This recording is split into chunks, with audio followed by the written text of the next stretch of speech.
नमस्कार दोस्तों, हम नंबर सिस्टम पढ़ रहे थे। नंबर सिस्टम के अंदर हमने समांतर श्रेणी पढ़ ली और गुणोत्तर श्रेणी चल रही थी हमारी, और उसके अंदर कुछ क्वेश्चन हमारे रह गए थे।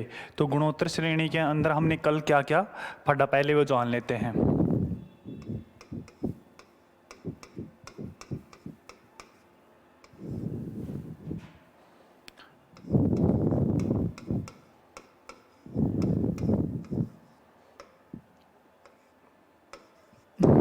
तो गुणोत्तर श्रेणी कौन सी होती है? जैसे इस प्रकार कोई एक श्रेणी A1, A2, A3 और डॉट डॉट AN। यहाँ पे क्या है, A2 बटा A1 बराबर A3 बटा A2 बराबर A4 बटा A3। इस प्रकार से AN बटा AN-1 इनका मान क्या होता है? एक निश्चित अनुपात होता है। इन सभी संख्याओं के बीच में क्या होता है? एक निश्चित अनुपात होता है, और उसे हम किससे? R से डिनोट करते हैं। यहाँ पे हमने क्या देखा था कि n पदों का n पद, तो n पद के लिए हमने क्या सूत्र पढ़ा था? यहाँ पे a r की पावर n-1 और Sn क्या पढ़ा था हमने? यहाँ पे Sn पढ़ा था a r की पावर n-1 बटा r-1 जब r का मान 1 से बड़ा हो, और जब r का मान 1 से छोटा हो तब a r की पावर यहाँ पे क्या होगा? a 1 r की पावर n बटा 1 r जब r का मान 1 से छोटा हो।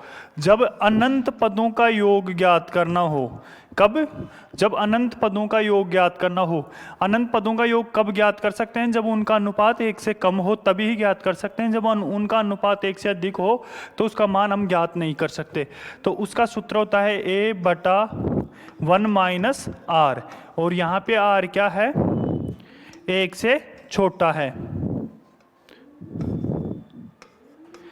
तो हमने ये क्या क्या सूत्र देखे? कुल पदों की संख्या, और जैसे कोई पद ज्ञात करना हो तो उसका सूत्र था a r की पावर n-1। कुल पदों का योग जब r का मान 1 से बड़ा हो, जब r का मान 1 से छोटा हो, उसके लिए जब अनंत पदों का योग ज्ञात करना हो तब हम क्या करते हैं? a बटा 1 r जब r का मान 1 से छोटा होता है तब। अब हम क्वेश्चनों पे आते हैं। हमारा अगला क्वेश्चन है, यदि एक आदमी अपने 4 मित्रों को एक पत्र लिखता है, एक व्यक्ति है जो अपने 4 मित्रों को क्या लिखता है? पत्र लिखता है, और उनको यह निर्देश देता है कि वे भी 4 व्यक्तियों को लिखे। जैसे कोई एक व्यक्ति है, जैसे मैंने मान लिया ए एक व्यक्ति है, इसके क्या है? 4 दोस्त हैं। कितने दोस्त हैं? 4। A1, A2, A3 और A4। अब ये बोल रहा है कि आप भी अपने 4 दोस्तों को और लिखो, तो फिर ये अपने 4 दोस्तों को लिखता है B1, B2, B3 और B4। इसी प्रकार ये अपने 4 दोस्त को लिखता है, ये भी 4 दोस्त को और ये भी 4 दोस्त को लिखता है। और ये बोलता है, आगे क्या बोल रहा है? ऐसा मानते हुए कि वे प्रक्रिया निरंतर चलती है। फिर ये प्रक्रिया निरंतर चलती है मतलब अब ये भी क्या करेगा? B1 फिर अपने 4 दोस्तों को लिखेगा, हैं C1, C2, C3 और C4 इस प्रकार। तथा एक पत्र को भेजने का खर्चा कितना है? और एक पत्र को भेजने का खर्चा है 50 पैसे। तो ये 8 सेट तक चलता है। कितने सेटों तक चलता है? ये 8 सेटों तक चलता है। तो अब इस प्रश्न को हम हल करते हैं। तो यहाँ पे देखो कि सबसे पहले उसने कितने व्यक्तियों को भेजा? 4 व्यक्तियों को भेजा। अब 4 व्यक्ति कितने व्यक्तियों को भेजेगा? 16 व्यक्तियों को। फिर 16 व्यक्ति हो गए। अब 16 हर एक कितने को भेजेगा? 4 को। तो 16 चौक 64। तो इस प्रकार ये प्रक्रिया चलती है। कहाँ तक? 8 पदों तक। अब ये बोल रहा है कि एक पत्र का कितना खर्चा है? 50 पैसे। तो पहले क्या करते हैं? कुल पत्रों की संख्या निकालते हैं। तो कुल पत्रों की संख्या निकालने के लिए क्या करेंगे? SN निकालेंगे। तो यहाँ पे SN का सूत्र क्या होता है? A आर की पावर एन माइनस 1 बटा आर माइनस 1। ये क्या है कि गुणोत्तर श्रेणी है। यहाँ पे देखो कि ए कितना है 4, आर कितना है 4 का भाग 16 में दिया कितनी बार गया 4 बार, 16 का भाग 64 में दिया कितनी बार गया 4 बार। तो यहाँ पे 4 आर का मान कितना आ रहा है 4, एन कितना बता रहा है कि 8 से 2 तक। ये मान हम समीकरण 1 में रख देते हैं। तो S8 बराबर ए का मान कितना है 4, आर का मान कितना है 4 और एन का मान कितना है 8 माइनस 1 बटा 4 माइनस 1। यहाँ पे लिखो 4। अब देखो कि यहाँ पे 4 की पावर कितनी है 8। तो मैं इस सवाल को इस प्रकार से लिख सकता हूँ क्या, जैसे 2 की पावर 2 और बार कितनी पावर है 8। तो यहाँ पे हो जाएगा 2 की पावर 16 माइनस 1। कितना हो जाएगा 2 की पावर 16 माइनस 1। तो यहाँ पे हो गया 2 की पावर 16 माइनस 1 बटा 3। कितना आ गया 3। अब हमें क्या करना है 2 की पावर 16 का मान ज्ञात करना है। हमें पता है कि 2 की पावर 10 तक का मान ज्ञात है 1024। अब 2 की पावर 11 का मान कितना आएगा 2048। 2 की पावर 12 का मान कितना आएगा 4096। 2 की पावर 3 का मान 13 का मान कितना आएगा, यहाँ पे 2 से गुणा कर दो 12, 18 एक 19 और 8। फिर 2 की पावर 14 का मान कितना आएगा, इसको 2 तरीके से करेंगे हैं। यहाँ पे 2 से गुणा कर दो 4, 18, 2 और 1 3, 8 दूनी 16। फिर 2 की पावर 15, फिर 2 से गुणा कर दो 8, 16, 6 1 7, 12 और 3। फिर 2 की पावर 16 से गुणा कर दो। तो यहाँ पे कितना आ जाएगा 16, 1, 12 1 13, 14 1 15, 4 1 5 और 6। तो कितना आंसर आ गया यहाँ पे 4 गुणा 65,536 माइनस 1 बटा में 3। अब इसको आगे हल करो 4 गुणा 65,536 में से 1 निकाल देंगे तो कितना बचेगा 35 और बटा में 3। तो 3 का भाग जाता है क्या 6, 3 कट गया 5 3 15। तो 3 का भाग जा रहा है तो 3 का भाग इसके अंदर दे दो। तो 3 का भाग देंगे तो कितनी बार जाएगा 4 से गुणा करो पहले 2 1 2 बच गया, तार लिया 8 1 बच गया 4 बार, 1 बच गया 5 बार। अब इसे 4 से गुणा कर देंगे तो 4 से गुणा करने पर कितना आएगा 4 पंजो 20, 4 चौक 16 और 2 18, 1 8 चौक 32 और 1 33, 4 और 3 7 और 4 दूनी 8। तो यहां पे कितना आ गया 87,380। 21 चौक 84 है। यहां पे देख लो 2 4 8 16 32 64। ठीक है, इसको दूसरे तरीके से करें तो जैसे हमारा आंसर क्या आया था 4 और 4 की पावर 8 माइनस 1 बटा 3। ठीक, अब यहां पे देखना कि इस संख्या को हम इस रूप में लिख सकते हैं कि 4 की पावर 4 माइनस 1, इसको मजला ब्रैकेट दे दो, और यहाँ पे 4 की पावर 4 प्लस 1। इस प्रकार से हल कर सकते हैं। इसको इस प्रकार से तोड़ सकते हैं, इसको और भी तोड़ सकते हैं 4। तो यहाँ पे लिख देंगे 2 की पावर 2 माइनस 1 और 2 की पावर 2 प्लस 1 और यहाँ पे 4 की पावर 4 प्लस 1। अब यहाँ पे बटा में इसके क्या है 3 है। अब यहाँ पे देखो कि यहाँ पे कितना मान आ रहा है 4 में से 1 जाएगा तो कितना आ गया 3 गुणा यहाँ पे 4 और 4 में 1 जोड़ेंगे तो कितना आएगा 5 गुणा, यहाँ पे क्या है 2 4 की पावर 4 है तो इसको लिख सकते हैं 2 की पावर 2 और ऊपर 4, तो 2 किससे गुणा हो जाएगा 4 से, तो 2 की पावर कितनी हो जाएगी 8, और इसका मान कितना आता है 256, कितना आता है 256, तो यहाँ पे आंसर कितना आ गया 256, और बटा में कितना है 3, तो 3 से कैंसिल हो गया। अब 5 को गुणा कर दो तो 5 संगा 30, और कितना बच गया हमारे पास 3, फिर 5 को 5 से गुणा किया तो 25, 25 और 3 28, फिर 5 दूनी 10, 10 और 2 12, और गुणा में 4, तो यहां पे तो आंसर हमारा गलत आ रहा है। 0, 8 चौक 32, 3 और 4 दूनी 8 और 3 11, 1 4 और 3 7, तो यहां पे देखो कहीं ना कहीं अपना आंसर गलत है। तो यहां पे 3 5 15, 2 दूनी 4, यहां पे आ रहा है हमारा 4 आएगा, यहां पे मैंने 2 ले लिया, यहां पे कितना आएगा 4 आएगा, यहां पे कितना आएगा 4 आएगा,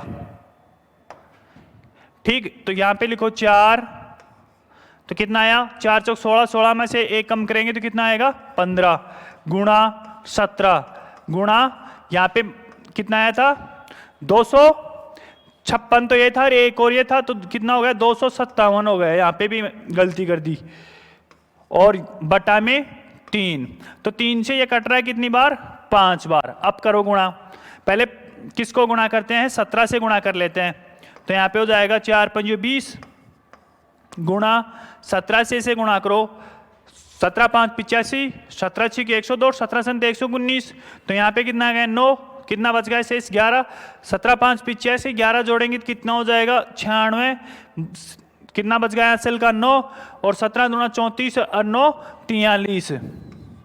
आप करो इसे, तो 0 को उतार दो, 9 दूनी 18, 1 3 दूनी 6, 6 दूनी 12, 12 और 1 13, और 3 दूनी 6, 6 और 1 7, और 4 दूनी 8, तो कितना आ गया 87,380, और यहां पे कितना आ रहा था हमारा, यहां पे कितना आ रहा था 87,380, दोनों जगह आंसर सही आ रहे हैं, तो इसका मतलब हमारा उत्तर सही है। अगला पर, हाँ अभी इसी के अंदर हमें क्या चेक करना है कि कुल कितने पैसे खर्च हुए, तो हमारा आंसर कितना आया था 87,380, कितना आया था 380। अब एक कुल कितने पत्र दिए गए 87,380, एक पत्र पर खर्चा कितना रहा 50 पैसा, तो 50 पैसे को कैसे लिखेंगे, रुपए में चेंज करने के लिए इसके अंदर क्या करेंगे 100 का भाग दे देंगे, तो यहां पे कट करके आ जाएगा 1/2, तो 2 का भाग इसके अंदर दे दो, 4 बार 3 बार 6 बार 6 बार 8 बार, यहां पे कितना आएगा 8 बार और 0, तो आंसर कितना आ गया 43,680 रुपए खर्च होंगे। इससे अगला प्रश्न हमारा, एक वर्ग के मध्य बिंदु को मिलाकर एक नया वर्ग बनाया गया है और एक और तीसरा वर्ग इसी प्रकार से दूसरे वर्ग के अंदर बनाया गया है और इसी प्रक्रिया को लगातार अनंत बार चलाया जाता है। यदि पहले वर्ग के भुजा की लंबाई 4 सेंटीमीटर है तो उस वर्ग के क्षेत्रफल का योग ज्ञात कीजिए। इसमें क्या बोल रहा है, कोई वर्ग है, इस प्रकार कोई एक वर्ग है और इसकी भुजा कितनी है 4 सेंटीमीटर, ठीक। अब बोल रहे हैं कि सेकंड जो वर्ग बनाएंगे इसके मध्य बिंदु और इसका मध्य बिंदु को मिलाएंगे, फिर इसका मध्य बिंदु लेंगे और इसका मध्य बिंदु मिलाएंगे, ये एक वर्ग बन गया इसके अंदर। फिर इसका मध्य बिंदु लेंगे और इसका मध्य, तो इसको मिलाओ, इसका मध्य बिंदु और इसका मध्य बिंदु और इनको मिलाओ, तो इस प्रकार हमें कितनी कहाँ तक चलना है, अनंत तक चलना है। और सभी वर्गों का कुल क्षेत्रफल कितना है, यहां पे देखो कि इसकी लंबाई यहां से यहां तक है। जैसे मैं इसको नाम दे दिया ए बी सी और डी, तो यहां पे कोई बिंदु ले लिया सी और यहां पे ले लिया मैंने डी। अब मुझे इस भुजा की लंबाई ज्ञात करनी है। पहली भुजा की तो ज्ञात है, तो यहां पे कितना आएगा, इसका मान 2, क्योंकि मध्य बिंदु ले रहे हैं, यहां पे भी कितना आएगा 2। तो यहां पे कितना कोण है 90 डिग्री, तो ये क्या बन रहा है, एक त्रिभुज बन रहा है यहां पे इस प्रकार। तो इसका मान 2, इसका मान 2, ठीक। अब कर्ण का मान क्या आता है, 2 का स्क्वायर प्लस 2 का स्क्वायर, मतलब आधार का स्क्वायर और लंब का स्क्वायर, और उस पर वर्गमूल निकालते हैं उनका, अंडर रूट। तो 4 प्लस 4 अंडर रूट कितना आ गया 8, और 8 को किस प्रकार से लिखेंगे, 2 अंडर रूट 2, ठीक। अब इसकी श्रेणी बनाते हैं, तो क्षेत्रफल ज्ञात करवा रहा है, तो प्रथम जो वर्ग है उसका क्षेत्रफल कितना आएगा, तो क्षेत्रफल का सूत्र होता है भुजा स्क्वायर, तो 4 का स्क्वायर करेंगे तो कितना आएगा 16। तो पहला मान कितना है 16, सेकंड ये लो, इसका वर्ग करेंगे 2 अंडर रूट 2 का स्क्वायर, या डायरेक्ट इसको कर दो अंडर रूट 8 का होल स्क्वायर। तो अंडर रूट का मतलब होता है 1/2, और बार पावर कितनी है 2। अब इस प्रकार ब्रैकेट में पावर हो तो पावर क्या हो जाती है आपस में गुणा, 1/2 गुणा 2, 2 से 2 कट जाएगा, मान कितना आ जाएगा 1। तो यहाँ पे 8 का 8 आ जाएगा, तो सेकंड मान कितना आ जाएगा 8। तो यहाँ पे अगला मान कितना आएगा 4, और इस प्रकार 2। तो इस प्रकार हमारी एक श्रेणी बन जाएगी। तो प्रथम पद कितना है 16, और इनका सार्वनुपात कितना आएगा, 8 के अंदर किसका भाग देंगे 16 का, तो मान कितना आएगा सार्वनुपात 1/2। इनका सार्वनुपात कितना आ रहा है 1/2। इस प्रकार हम चलेंगे तो इनका सार्वनुपात कितना आ रहा है 1/2। तो यह हमारी क्या बन गई है कि गुणोत्तर श्रेणी। अब सभी का क्षेत्रफल ज्ञात करना और अनंत तक ज्ञात करना है। तो मैंने अभी बताया था अनंत तक ज्ञात करने का सूत्र a/1 माइनस r। a कितना है 16 माइनस सार्वनुपात कितना निकला 1/2। यहाँ पे क्या होगा, एलसीएम लेंगे, जैसे 1 में से आधा निकालेंगे तो कितना बचेगा, आधा ही बचेगा। तो यहाँ पे ले लो 16/1/2। अब इस संख्या को क्या करेंगे, हम पलट के ऊपर ले जाएंगे, गुणा के अंदर चेंज करेंगे। 16 के नीचे मैं 1 मान लेता हूँ, तो 16/1, नीचे वाली जो संख्या होती है गुणा के अंदर ले जाते हैं, तो जो निचली संख्या ऊपर आ जाती है और ऊपर वाली संख्या नीचे आ जाती है। तो 2/1, तो यहाँ पे आंसर कितना आ गया 32। तो उसका कितना क्षेत्रफल हो गया वर्ग, 32 वर्ग सेंटीमीटर। तो आपको ये सवाल समझ में आ गया होगा। इससे अगला सवाल,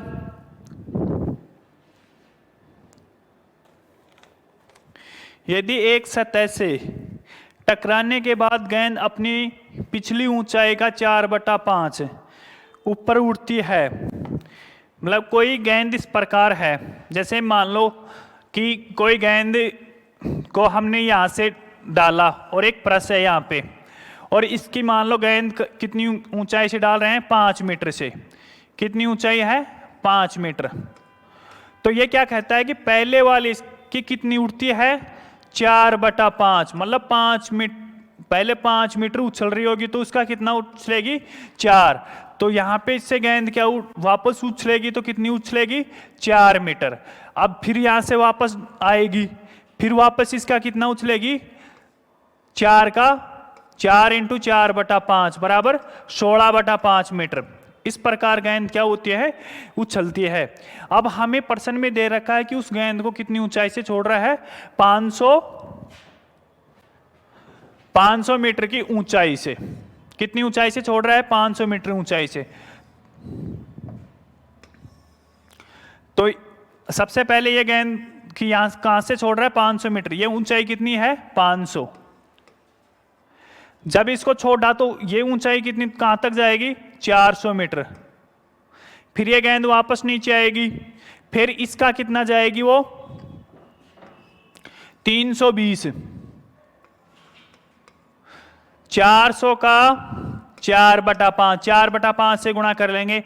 5 का भाग दिया कितनी बार गया, 80। 80 को 4 से गुणा करो, 8 चौक 32। तो कितनी ऊंचाई से कितनी ऊंची जाएगी ये गेंद, 320 मीटर। फिर ये गेंद नीचे आएगी। तो ये बोल रहा है कि ये कहां तक चलती है, अनंत तक चलती है। और कुल ऊंचाई, वो कुल दूरी कितनी तय की। तो यहां पे देखो कि यहां पे कितना है 500, ये कितना है 400। तो इसे दो प्रकार से हल करता हूं मैं।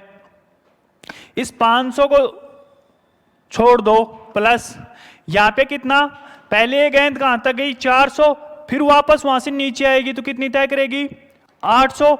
तो क्या वो आएगा यहां पे 2 गुणा 400, प्लस फिर गेंद नीचे से ऊपर जाएगी, कितनी उछलेगी इस ऊंचाई का 4/5, जो ऊंचाई कितनी है 320।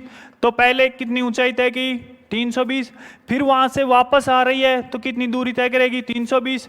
तो यहां पे कितना आएगा 2 गुणा 320। अब इससे अगली दूरी क्या आएगी, 6 बार और 4 बार। तो 4 चौक 16 और 6 चौका 24, 25, 256। तो इस प्रकार कितना तय करेगी 256।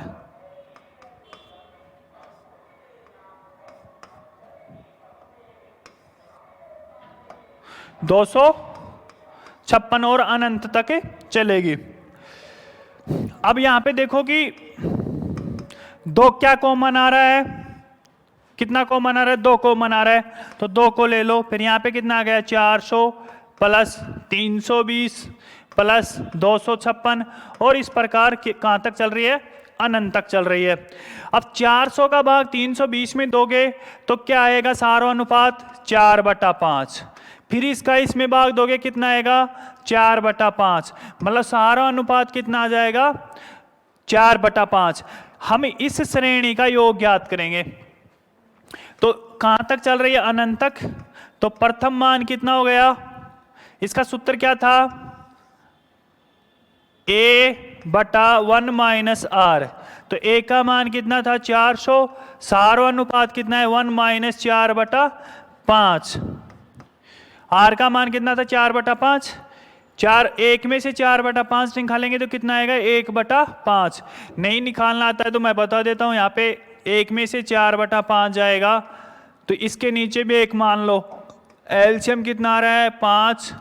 1 के अंदर मैं 1 का भाग दिया, कितनी बार गया 5 बार, और 5 को 1 से गुणा किया तो 5, माइनस 5 का भाग 5 में देता हूं, कितनी बार गए 1 बार। 1 को 4 से गुणा किया 4, तो 1/5 कितना आ गया 1/5।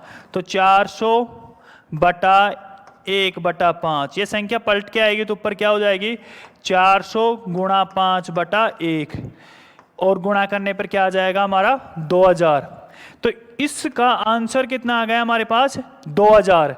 वो किससे गुणा होगी, अब 2000 किससे गुणा होगा 2 से, तो कितना हो जाएगा 4000, और उसके अंदर हम क्या जोड़ देंगे 500, तो कितना आ जाएगा 4500। तो इसको लिखेंगे 500 प्लस 2 गुणा 2000। तो यहां पे आया 500 प्लस 4000 बराबर 4500। तो कुल दूरी कितनी तय की 4500। कितनी दूरी तय कर ली उसने 4500 तय की। हम इसे दूसरे तरीके से भी हल कर सकते हैं। जैसे वहां पे क्या था 500, फिर क्या आया था, चलो मैं वापस वो डायग्राम बनाता हूं। जैसे ये कि सतह है, यहां से कोई गेंद छोड़ी गई जिसकी ऊंचाई कितनी है 500, फिर ये यहां से तो छोड़ी गई है, मतलब यहां से छोड़ी गई है वापस नहीं जा रही है, तो 500 2 बार रिपीट नहीं होगा। फिर यहां से गेंद वापस उठती है और कहां जाती है 400 तक। फिर गेंद नीचे आती है तो फिर कितनी दूरी तय करेगी 400। फिर यहां से गेंद उठेगी और कितनी दूरी तय करेगी 320, फिर वापस 320। तो हम इन दोनों संख्याओं को जोड़ दो, कितना आया 900। इन दोनों संख्याओं को जोड़ दो, कितना आया 720। इस प्रकार इससे अगली संख्या कौन सी थी हमारी 256। तो 256 को जोड़ोगे तो क्या आएगा 6 7 5 576 और इस प्रकार से चलेगा।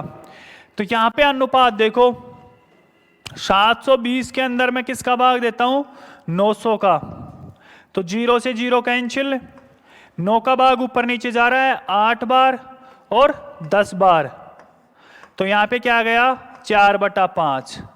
कितना आ गया सारो अनुपात वापस 4/5 आ गया।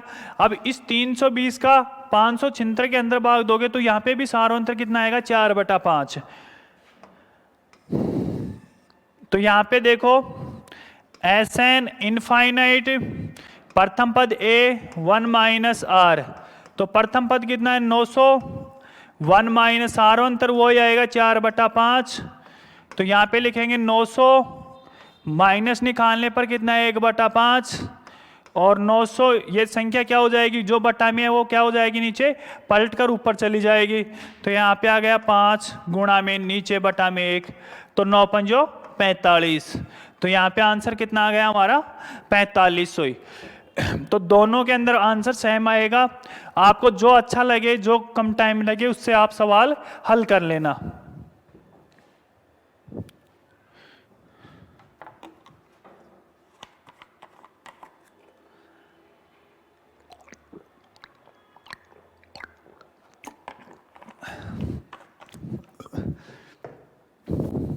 इससे अगला प्रश्न है,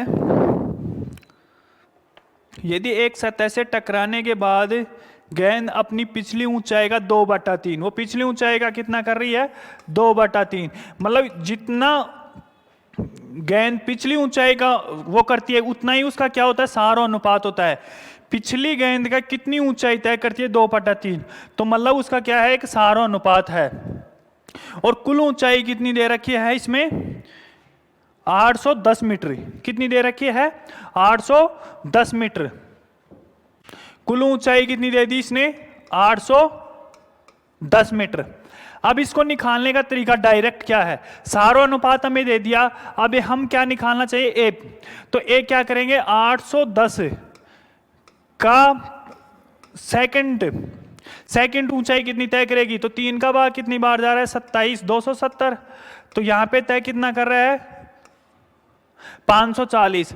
540 को हम इसमें जोड़ देंगे तो कितना आ जाएगा 0 6 8 5 13, तो कितना हो गया 1360। इसका एक कितना आ गया 1360। आपको क्या करना है सारो अनुपात खुद दे रखा है 2/3, इसमें क्या दे रखा है पहले फर्स्ट ऊंचाई दे रखी है कहां से छोड़ी गई है 810 मीटर की ऊंचाई से छोड़ी गई है। अब इस ऊंचाई का वो कितना उछलती है 2/3, तो सेकंड ऊंचाई कितनी आती है 540। इसको और इसको जोड़ देंगे तो ये क्या हो जाएगा जो गुणोत्तर श्रेणी होता है उसका प्रथम पद आ जाएगा। तो यहाँ पे Sn इनफाइनाइट का सूत्र होता है a/1 माइनस आर, तो a कितना आ गया 1360 बटा 1 माइनस 2/3। इसको बाकी निकालोगे तो क्या आएगा 1/3। अब 1/3 पलट के ऊपर जाएगा तो यहाँ पे कितना आ जाएगा 1360 गुणा 3/1, तो यहाँ पे आंसर आ जाएगा 0 36 18, 3 3 9 और 1 10, 3 और 1 4, तो कितना हो जाएगा 4080 मीटर तय करेगी। वो अंत तक चलेगी, मतलब लास्ट तक कहीं ना कहीं जाकर वो रुकेगी गेंद। तो उनकी कुल लंबाई कितनी हो जाएगी, जो टप्पा खाई है उसने कुल दूरी कितनी तय की है वो हो जाएगी 480 मीटर।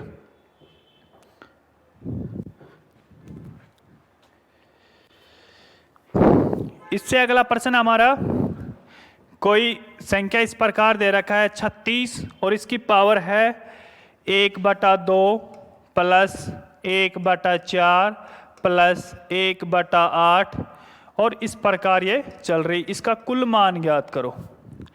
तो यहाँ पे देखो कि हम सबसे पहले इसकी जो पावर है इसको हल करते हैं। तो यहाँ पे क्या है पावर 1/2 प्लस 1/4 प्लस 1/8 और इस प्रकार है। और कहाँ तक है? अनंत तक है। यहाँ पे 1/2 का 1/4 के अंदर भाग देता हूँ, कितनी बार जाता है? तो 1/4 के अंदर मैं किसका भाग दिया? 1/2 का। जो नीचे वाली जो संख्या है इसको गुणा के अंदर ले जाते हैं तो क्या हो जाती है? संख्या पलट जाती है।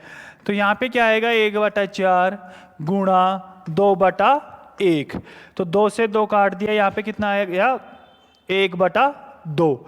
तो इसका जो सारा अनुपात कितना आ रहा है? 1/2।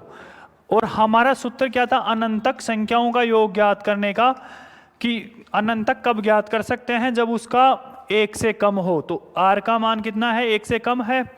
और प्रथम पद कितना दे दिया? 1/2 माइनस 1/2। यहाँ पे कितना आ गया? 1/2 बटा में 1 में से 1 निकालेंगे तो कितना आएगा? 1/2। और 1/2 1 का 1/2 में भाग देंगे, कितना आएगा? 1। तो इसका कुल योग कितना आ गया? 1। तो 36 की पावर कितनी हो जाएगी? 1। तो इसका आंसर कितना आ गया हमारे पास? 36। इसका मान कितना है? 36।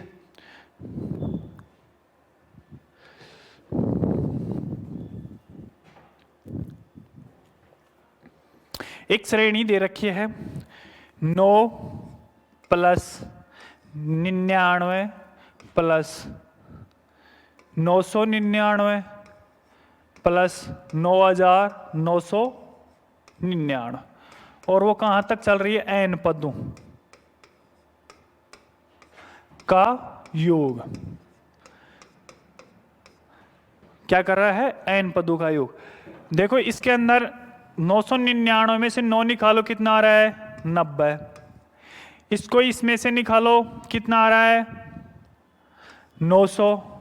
तो ये क्या है? एक सार्वय अनुपात, समांतर श्रेणी तो नहीं है। अब 9 का भाग 999 दिया, कितनी बार गया? 11 बार। इसका इसमें भाग देंगे तो भाग ही नहीं जा रहा। इसका मतलब ये एक न तो गुणोत्तर श्रेणी है न ये समांतर श्रेणी है। तो हम इसको क्या करेंगे? या तो समांतर श्रेणी में चेंज करो या गुणोत्तर श्रेणी में चेंज करो। तो मैं इसको इन सभी के अंदर क्या कर देता हूं? एक एक ऐड कर देता हूं। क्या कर देता हूं? सभी संख्याओं में क्या ऐड कर देता हूं? एक एक ऐड कर देता हूं। तो कुल कितनी संख्या ऐड कर दी मैंने? n ऐड कर दी। तो n मैं घटा भी सकता हूं ना। तो यहां पे मैं क्या करूंगा? 9 plus 1 plus 999 plus 1 plus 99 plus 1 फिर 999 प्लस 1 और इस प्रकार n पद हैं। n पद। अब इसमें से मैं क्या घटा दूंगा? n, क्योंकि मैं सभी संख्याओं में क्या कर रहा हूं? एक एक जोड़ रहा हूं। और कुल संख्या कितनी है?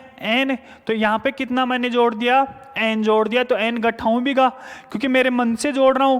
तो इसके इस श्रेणी में कोई परिवर्तन नहीं हुआ। जैसे आपको मैं लिख दूं 2 पद, जैसे 9 प्लस 999, ठीक। अब इनको जोड़ने पर कितना आएगा? 108 आएगा। मैं इस संख्या को इस प्रकार लिख दूं 9 प्लस 1 999 प्लस 1 और इनमें से मैं 2 घटा दूं। 2 पद थे, 2 में एक एक जोड़ दिया। तो मैंने जोड़ा तो उतना ही मैंने घटा दिया। फिर यहाँ पे देखो कितना आया? 10। यहाँ पे कितना आ गया? 100 माइनस 2, ये कितना हो गया? 110 माइनस 2 बराबर 108। कितना आ गया? 108। तो कुल मान कितना आ गया? यहाँ पे भी 108 था और यहाँ पे भी 108 था। तो मान में कोई परिवर्तन नहीं होता है।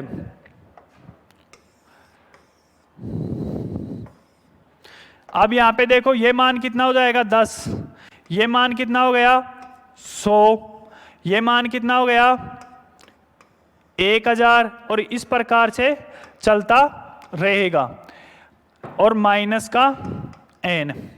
तो यहां पे देखो कि 10 की पावर 1 आ रहा है। यहां पे कितना आ रहा है? 10 की पावर 2। यहां पे कितना आ रहा है? 10 की पावर 3। तो इस प्रकार से यहां पे क्या आ जाएगा? 10 की पावर n और माइनस n। अब ये देखो कि ये क्या बन गई है? कि गुणोत्तर श्रेणी बन गई। क्या बन गई है? कि गुणोत्तर श्रेणी बन गई। और गुणोत्तर श्रेणी बन गई और उसके अंदर क्या निकालना? में कुल पदों का योग ज्ञात करना है।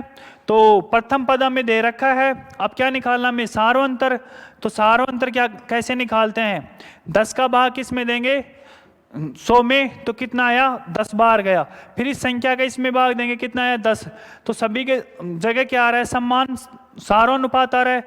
तो इसका क्या हो जाएगा, एक ये गुणोत्तर श्रेणी है और सारोनुपात में कितना मिल गया 10। तो Sn बराबर A R की पावर n माइनस 1 बटा R माइनस 1। ए कितना दे रखा हमें 10,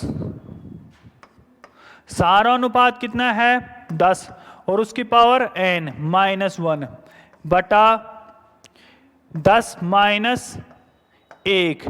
तो यहाँ पे उत्तर क्या आ गया 10 बटा 9। 10 में से एक गया तो कितना बच गया 9 और यहाँ पे क्या आ जाएगा 10 की पावर n माइनस 1।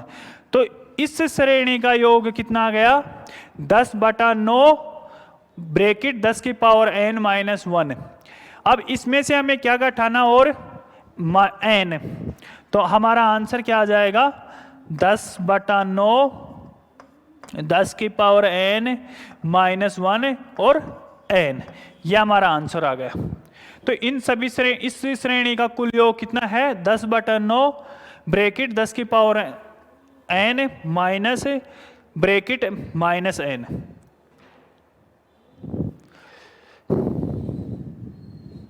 इससे अगला प्रश्न हमारा 1 प्लस 11 प्लस 111 और इस प्रकार कहां तक चल रही है n पदों तक, और इन सभी का क्या करना है योग ज्ञात करना है। तो हमें जो आंसर पहले आया था वो याद रखना है। इस प्रकार का क्वेश्चन आ जाए तो उसे हम डायरेक्ट हल कर सकते हैं। अब इसे श्रेणी बनाने के लिए हम क्या करेंगे 9 से गुणा कर देता हूं मैं इस सभी को। तो 9 से मैं गुणा करूंगा तो क्या करूंगा 9 का भाग भी दूंगा, तो 1 प्लस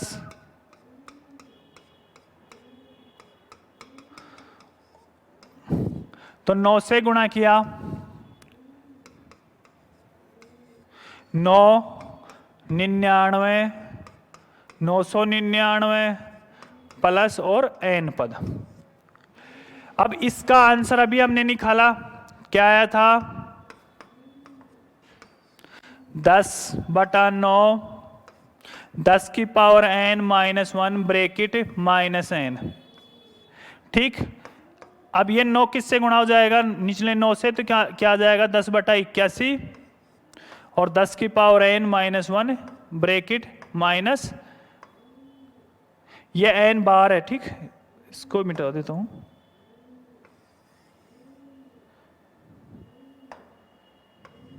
तो यहां पे क्या आएगा 10 की power n minus 1 minus n।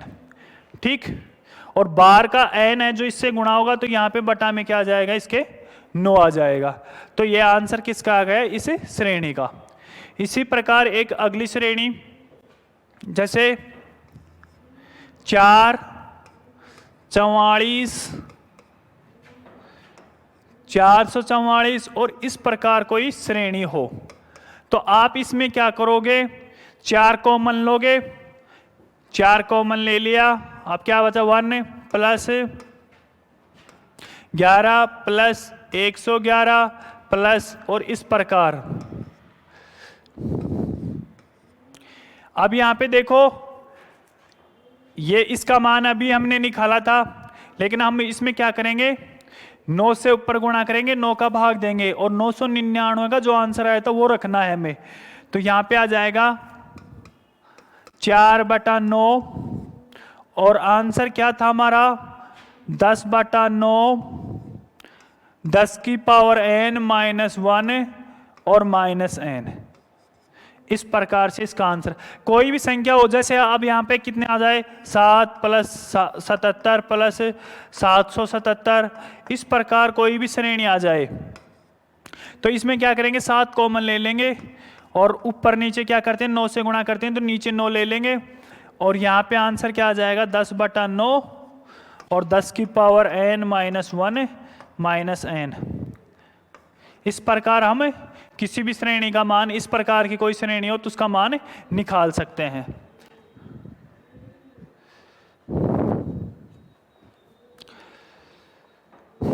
इससे अगला प्रश्न हमारा 11 प्लस 103 प्लस 1005 और इस प्रकार n पदों का योग ज्ञात करना, n पदों का योग। तो ये क्या है, एक श्रेणी न तो गुणोत्तर श्रेणी है और न समांतर श्रेणी है। लेकिन मैं इसको इस प्रकार तोड़ दूं, 10 plus 1 plus 100 plus 3 plus 1000 plus 5, तो आपको एक नई श्रेणी दिखी होगी, जैसे 10, 100, 1000। ये तो क्या है, गुणोत्तर श्रेणी। और 1, 3, 5 और इस प्रकार से आगे तक चल रही, वो कौन सी श्रेणी हो गई, समांतर श्रेणी। तो इसके अंदर कितनी श्रेणी हो गई, 2 श्रेणी हो गई। तो इनको अलग अलग लिख लेता हूं, 1, 3, 5, 7 और इस प्रकार n पदों तक प्लस आगे। तो यहां पे n क्यों लिया, हर जैसे मैंने इस पद में से 1 लिया, इस पद में से 3 लिया, तो हर पद में से ले रहा हूं मैं संख्या। तो इसमें क्या हो जाएगा, n पदों तक ले रहा हूं तो क्या हो जाएगी श्रेणी, n पदों का ही योग होगा।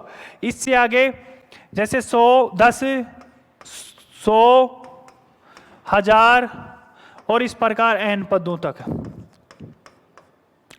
पहले इसको हल कर लेते हैं, कौन सी को, समांतर श्रेणी में। तो समांतर श्रेणी के योग, पदों का योग का सूत्र क्या आता है, Sn बराबर n बटा 2, 2a plus n minus 1 d। तो यहां पे देखोगे कि n कितना है, n का n है, इसमें कोई एक निश्चित संख्या नहीं दी, तो यहां पे क्या आ जाएगा, n बटा 2,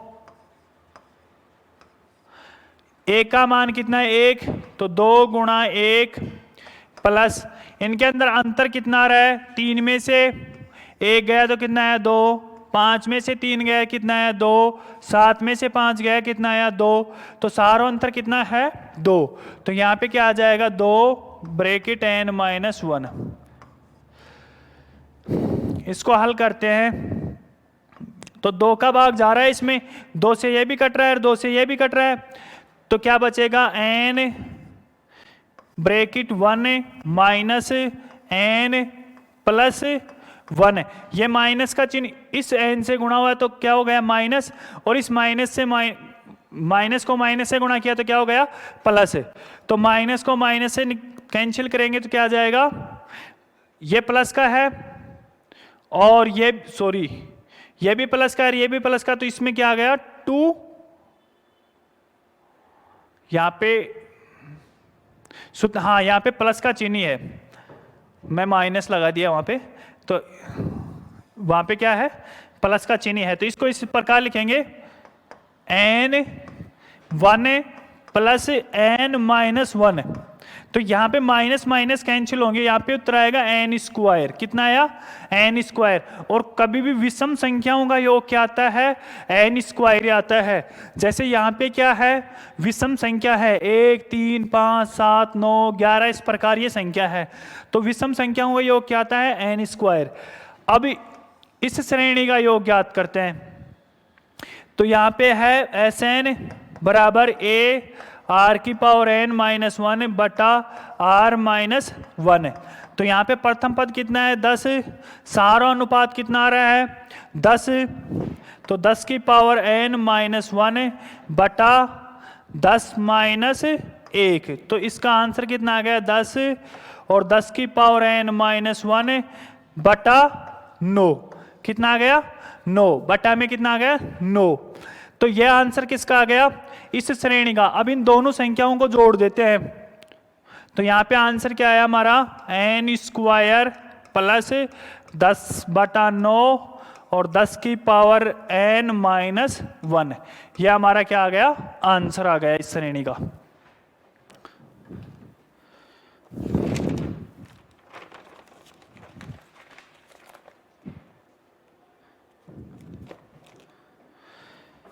एक अगला प्रश्न दे रखा है,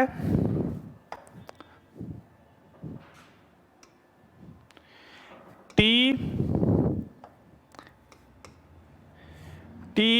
10 गुणा टी 15। ऑप्शन दे रखा है ए, बी, सी और डी। तो ए ऑप्शन में है टी 7 गुणा टी 18, टी 17 गुणा टी 18, और यहाँ पे कितना है सेकंड में, टी 16 गुणा टी 17, और लास्ट ऑप्शन हमारा टी 19 गुणा टी 18। देखो इस प्रकार के प्रश्न आते हैं, उसमें क्या करते हैं, सबसे पहले आप इन दोनों संख्याओं को जोड़ लो। कितना आ रहा है 25। 25 किस में आ रहा है पहले वो चेक कर लो। 9 और 17 कितना आ रहा है 25। इनको जोड़ोगे तो कितना आएगा 35। इनको जोड़ने पर 16 दूना 32 रेख 31, गुनी दूना 38 रेख कम करोगे 37। तो न तो ये आंसर, न ये आंसर, न ये आंसर, ये आंसर हो गया। ठीक, तो इस प्रकार के सवाल को हम ऑप्शन से भी कर सकते हैं। तो इन दोनों संख्याओं को क्या करोगे, जोड़ लोगे और यहाँ पे जोड़ देखोगे आप, तो जिसका योग 25 आ रहा है उसका वही इसका आंसर होगा। अब अगला हमारा टॉपिक है हरात्मक श्रेणी। हरात्मक श्रेणी, ये श्रेणी क्या है, ये एक समांतर श्रेणी की विलोम है। जैसे 1/a,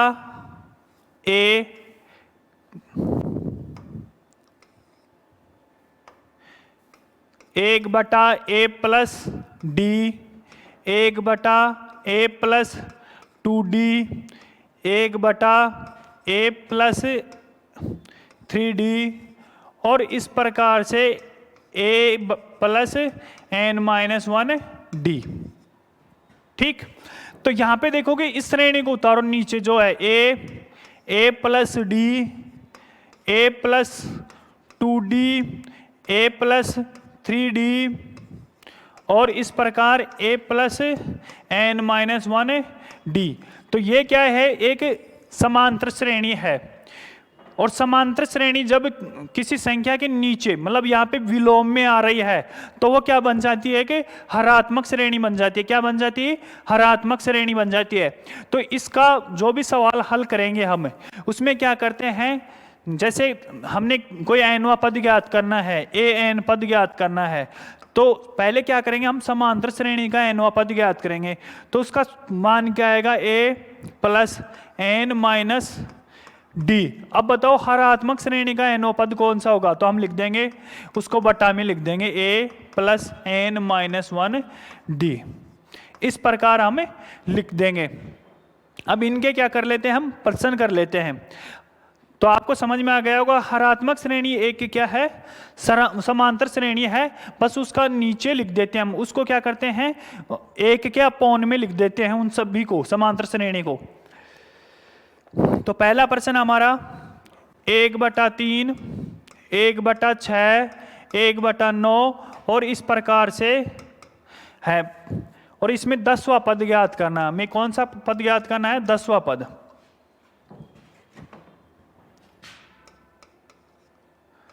10वां पद निकालना में, तो यहां पे देखो आप पहले इसकी श्रेणी बनाओ, निचली संख्या को उतार लो, 3, 6, 9 और इस प्रकार। तो ये क्या बन गई, एक समांतर श्रेणी बन गई। इसका प्रथम पद क्या है, 3, सारों अनुपात कितना है, सारों अंतर कितना है, d 3, और हमें क्या निकालना है, 10वां पद। तो 10वां पद के लिए सूत्र क्या आएगा, an बराबर क्या आता है, a प्लस n-1d। अब इसके अंदर मान रख दो, a का मान 3, कौन सा पद याद करवा रहा है, 10वां, तो 9, और अनुपात कितना है, अंतर कितना है, 3। तो 3 प्लस 9 27 बराबर 30। तो इसका जो 10वां पद आएगा वो कौन सा आएगा, 1/30। बस उसे क्या करेंगे हम बटा के अंदर लिख देंगे, एक के बटा में, एक के बटा में, कितने के बटा में लिखेंगे हम, एक के बटा के। तो इसका आंसर कितना आ गया, 1/30।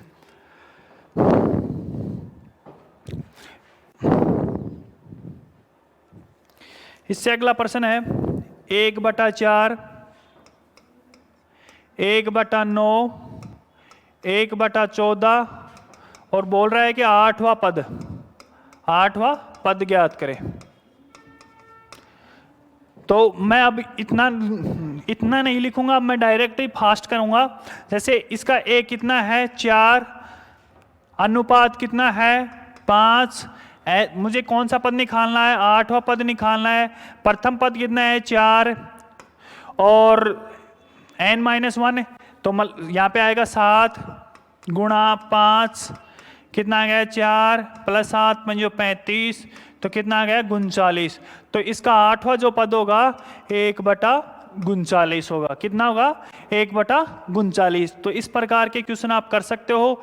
जो समांतर श्रेणी जिसको आती है वो हरात्मक श्रेणी आएगी, और जिसको समांतर श्रेणी नहीं आएगी उसको हरात्मक श्रेणी कभी नहीं आएगी।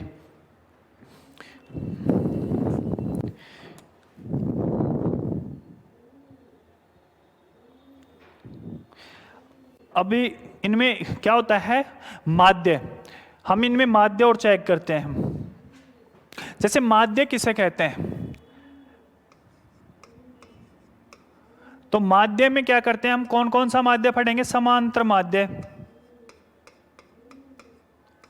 माध्य, दूसरा गुणोत्तर माध्य, और तीसरा हरात्मक माध्य।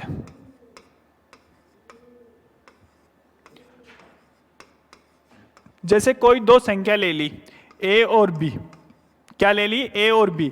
अब इसका क्या निकाल रहे हैं हम, समांतर माध्य।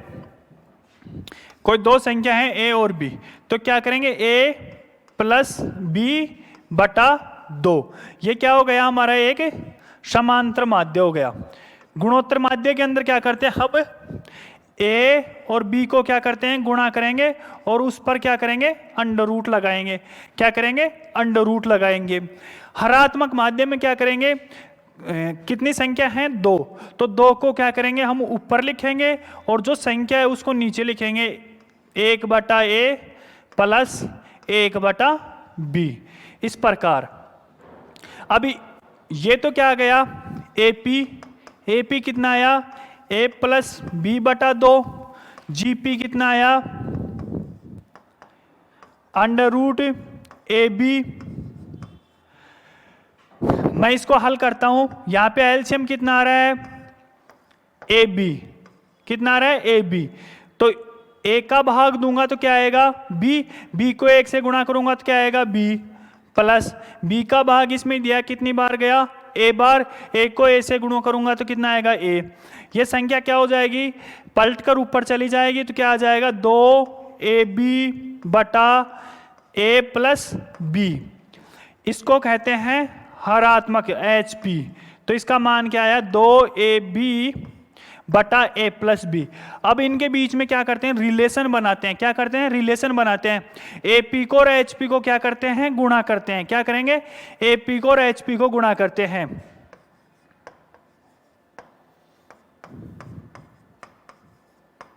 तो यहां पे a + b/2 गुणा 2AB/a + b। यहां पे देखो AB से AB कैंसिल हो गया, 2 का भाग यहां पे दिया कितना आया, AB। अब AB किसका मान है, तो यहां पे देखोगे कि AB किसका मान है, GP का, लेकिन यहां पे क्या है, अंडर-रूट है। तो मैं इसको इस प्रकार लिख दूं, इसको अंडर-रूट भी ले लेता हूं और इस पर क्या कर देता हूं, स्क्वायर भी लगा देता हूं, तो इसके मान में कोई परिवर्तन नहीं हुआ। जैसे कोई मान ले लिया मैंने 4 ले लिया और इसके ऊपर मैं अंडर-रूट लगा दिया और इस पर क्या कर दिया, मैंने स्क्वायर ले लिया। इसका मतलब है कि 4 के ऊपर मैंने 1/2 ले लिया अंडर-रूट का और ऊपर मैंने 2 ले लिया, तो इन दोनों को गुणा करेंगे तो वही क्या आ जाएगा, 4 की पावर 1 आ जाएगी। तो इसके मान में कोई परिवर्तन नहीं होगा। तो यहां पे क्या आया, इसका मान क्या है, एक GP, तो मैं इसे लिख सकता हूं जीपी का स्क्वायर। क्या आया? जीपी का स्क्वायर। मतलब इनके बीच में रिलेशन क्या हो गया? एपी गुणा एचपी बराबर जीपी का स्क्वायर। क्या हो गया? जीपी का स्क्वायर। समझ में आ गया? तो इनका बीच में रिलेशन क्या होता है? एपी और एचपी को गुणा करने पर क्या आता है? जीपी का स्क्वायर आ जाता है। मतलब ज्योमेट्रिक प्रोग्रेशन का स्क्वायर हो जाता है, गुणोत्तर श्रेणी का स्क्वायर आ जाता है। जब तीन पद हो तो तीन पदों के लिए समांतर माध्य एपी का माध्य कितने पद हो? तीन, ए बी और सी। तो इसके लिए क्या आएगा? ए प्लस बी प्लस सी। तो माध्य क्या होता है? एक औसती होती है। तो क्या करते हैं? तीनों संख्याओं का योग बटा 3। और जीपी, इसमें क्या करते हैं? तीनों पदों को क्या करेंगे? गुणा करेंगे और इस पर अंडर रूट, और इसके अंदर क्या करेंगे? 3। इसका मतलब है कि ए बी सी पर पावर कितनी है? 1/3। कितनी है? यहाँ पे 3 आ जाए, इसका मतलब है 1/3। अगर कोई संख्या इस प्रकार अंडर रूट के अंदर n है, इसका मतलब है 1 की पावर 1/n। इस अंडर रूट के अंदर, ये करनी चिन्ह बोलते हैं हिंदी के अंदर, इसके अंदर है तो उसका मान क्या आएगा? 1/3। इस प्रकार कोई संख्या लिखिए n अंडर रूट a, तो ये क्या है? n इस संख्या से गुणा है, लेकिन यहाँ पे n क्या है? छोटा सा n है जो इस करनी चिन्ह के अंदर है। इसका मतलब है कि उसकी पावर कितनी है? 1/3। और HP, तो HP में क्या आएगी? संख्या कितनी है? 3, और नीचे क्या आएगा? 1/a plus 1/b plus 1/c। इस प्रकार ये संख्या आ जाती हैं। ठीक, रिलेशन समझ में आ गया? रिलेशन सिर्फ 2 पदों तक के लिए निकालते हैं, और अगर इनका समांतर माध्य निकलवाए, कितनी भी संख्या हो सभी संख्याओं को योग कर देंगे और जितनी संख्या उसका भाग दे देंगे।